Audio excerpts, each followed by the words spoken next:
ఈరోజు రాష్ట్ర వ్యాప్తంగా స్టీల్ ప్లాంట్ పరిరక్షణ కోసం నిరాహార దీక్షలు ప్రారంభమయ్యాయి. ఈ రోజున కేంద్ర ప్రభుత్వం కానీ రాష్ట్ర ప్రభుత్వం కానీ ఎన్నికల్లో ఇచ్చిన వాగ్దానాలేవి అమలు చేయకపోగా స్టీల్ ప్లాంట్ని ప్రైవేటీకరణ చేయడానికి వేగవంతంగా ప్రయత్నాలు చేస్తున్నారు. ఈరోజు మనం ఇదివరకు 35 ఏళ్ల కిందట 35 మంది బలిదానాలతో ఈరోజు మనం సాధించుకున్నది ఆంధ్రుల హక్కు స్టీల్ ప్లాంట్ అన్నది. ఈరోజు కొత్త ఉద్యోగాలు ఇవ్వకపోగా ఉన్న ఉద్యోగాలను కూడా ఓడిపిచ్చేసే పరిస్థితుల్లో ప్రభుత్వాలు ప్రయత్నాలు చేస్తూ ఉంది. అందుకోసం ఖచ్చితంగా స్టీల్ ప్లాంట్ని పరిరక్షించడానికి చంద్రబాబు నాయుడు గారు కేంద్ర ప్రభుత్వానికి లేదంటే మద్దతు ఓడిపెడతా అన్నంత వరకు కూడా వెళ్ళాలి. మన ప్రజా ఉద్యమాలు కూడా ప్రజల్లో చైతన్యం చేసి స్టీల్ ప్లాంట్ పరిరక్షణ కోసం ఇదివరకు ఎంతలాగా మనం ఉద్యమాలు చేసి కాపాడుకున్నాం, ఆ రకంగా మనం ఉద్యమాలు చేసి కాపాడుకోవాల్సిన అవసరం ఈరోజు ఉంది. అదేవిధంగా పాలకులు కూడా ఏవైతే ఇచ్చారో ఆ వాగ్దానాలు కూడా ఖచ్చితంగా అమలు చేయాలి. అమలు చేసి ఈ రోజున పవన్ కళ్యాణ్ కానీ ఇంకో నాయకులు కానీ ఎవరు మాట్లాడే పరిస్థితులు లేరు. అందుకోసం ప్రజలు ఉద్యమిస్తే తప్ప పాలకులు మాట్లాడే పరిస్థితులు లేరు. స్టీల్ ప్లాంట్ని ఏదైతే మనం కాపాడుకుని దాన్ని తెచ్చుకున్నామో ఆంధ్రప్రదేశ్గా ఈరోజు కూడా ఆంధ్రప్రదేశ్ కలిసికట్టుగా ఉద్యమాలు చేసి దాన్ని కాపాడుకోవాల్సిన బాధ్యత ఉంది.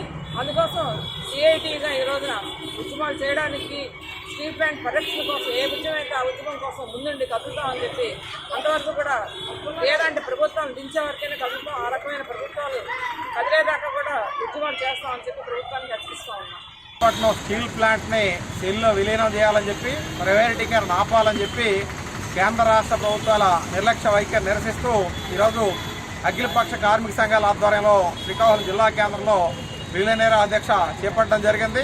ఈరోజు విశాఖ ఉక్కు ఆంధ్రుల హక్కని అనేక పెద్ద పోరాటాలు చేసి 32 మంది ఆత్మ బలిదానాలతో 64 గ్రామాల ప్రజలు 24 ఎకరాల భూములు ఇచ్చి ఈరోజు స్టీల్ ప్లాంట్ కొనసాగుతుంది.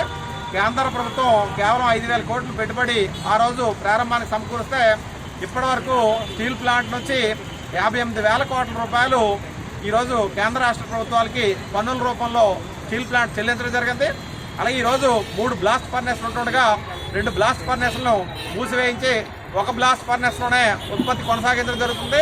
సుమారు 1,00,000 మంది ఆధారపడిన స్టీల్ ప్లాంట్ని పూర్తిగా దక్షిణ కొరియాకు సంబంధించినటువంటి పోస్కో కంపెనీకి 3 లక్షల కోట్ల రూపాయలు విలువ చేసే స్టీల్ ప్లాంట్ని కారు చౌకగా కట్టబెట్టాలని చేస్తున్న ప్రయత్నానికి ఇప్పటికే 1300 రోజులు పైగా విశాఖపట్నం స్టీల్ ప్లాంట్ పరిరక్షణ పోరాట వేదిక ఆధ్వర్యంలో నిరాహార దీక్షలు కొనసాగిస్తున్న విశాఖపట్నంలో ఈరోజు మోడీ ప్రభుత్వానికి మద్దతుగా ఉన్నటువంటి టీడీపీ, జనసేన, బీజేపీ కూటమి మోడీ మీద ఒత్తిడి తెచ్చి స్టీల్ ప్లాంట్ పరిరక్షణ కోసం నిలబడతా లేదని చెప్పి ఈరోజు అఖిలపక్ష కార్మిక సంఘాల తరఫున ప్రశ్నిస్తున్నాం.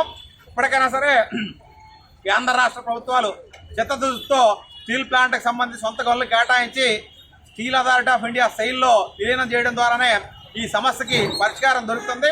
ఆ రకంగా చర్యలు తీసుకోకపోతే మాత్రం భవిష్యత్తులో మొత్తం ఉద్యోగ, కార్మిక, ప్రజా సంఘాలతో పెద్ద ఎత్తున పోరాటాలు చేస్తామని చెప్పి ప్రభుత్వాన్ని హెచ్చరిస్తున్నాం. విశాఖపట్నం స్టీల్ ప్లాంట్ పరిరక్షణ కొరకు రాష్ట్ర వ్యాప్త పిలుపులో భాగంగా అఖిలపక్ష కార్మిక సంఘాల ఆధ్వర్యంలో ఈరోజు శ్రీకాకుళం 7 రోడ్ జంక్షన్ దగ్గర వద్ద నిరాహార దీక్షలు చేపట్టడం జరుగుతుంది. విశాఖ ఉక్కుకు సొంత గనులు కేటాయించాలని చెప్పి సెయిల్లో విలీనం చేసి విశాఖపట్నం స్టీల్ ప్లాంట్ పరిరక్షించాలని చెప్పి మేము కోరుతా ఉన్నాం.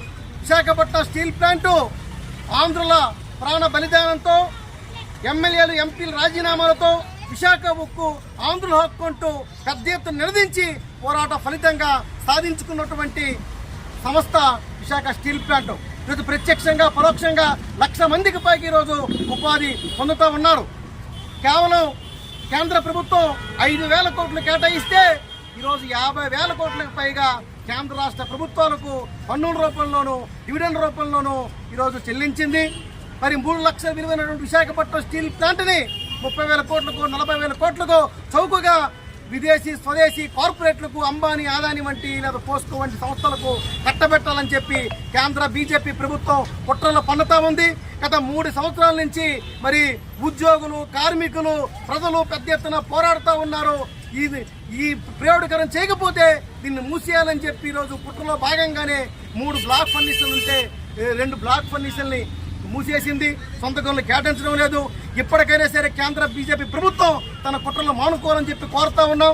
అలాగే ఈరోజు తెలుగుదేశం ప్రభుత్వం, జనసేన మద్దతుతో ఈరోజు కేంద్రంలో బీజేపీ ప్రభుత్వం మనుగడ సాగిస్తుంది. కాబట్టి మరి టీడీపీ నాయకత్వం, జనసేన నాయకత్వం కేంద్ర బీజేపీ మీద ఒత్తిడి తీసుకొచ్చి విశాఖ స్టీల్ ప్లాంట్ పరిరక్షించాలని చెప్పి డిమాండ్ చేస్తూ ఉన్నాం. నా పేరు సి చమ్మన్నాయుడు, CIT జిల్లా అధ్యక్షుడు. నా పేరు Raghushankarrao, state YR Congress party vice ప్రెసిడెంట్ని.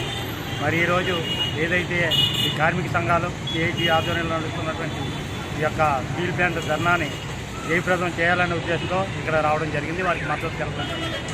ఇవాళ విశాఖ స్టీల్ ప్లాంట్ కానీ చూస్తే ప్రైవేట్ పరం చేసేయాలి, దాన్ని నీరుగార్చాలని చెప్పి ఈవేళ కేంద్ర రాష్ట్ర ప్రభుత్వాలు కంకణం కట్టుకున్నటువంటి పరిస్థితి. దాన్ని ఒక ప్లాన్ ప్రకారంగా నిర్వీర్యం చేసి మొదట గోదావరి ఫర్నేస్ 1ని మూసివేయడం జరిగింది. తర్వాత కృష్ణా ఫర్నేస్ని మూసివేయడం జరిగింది.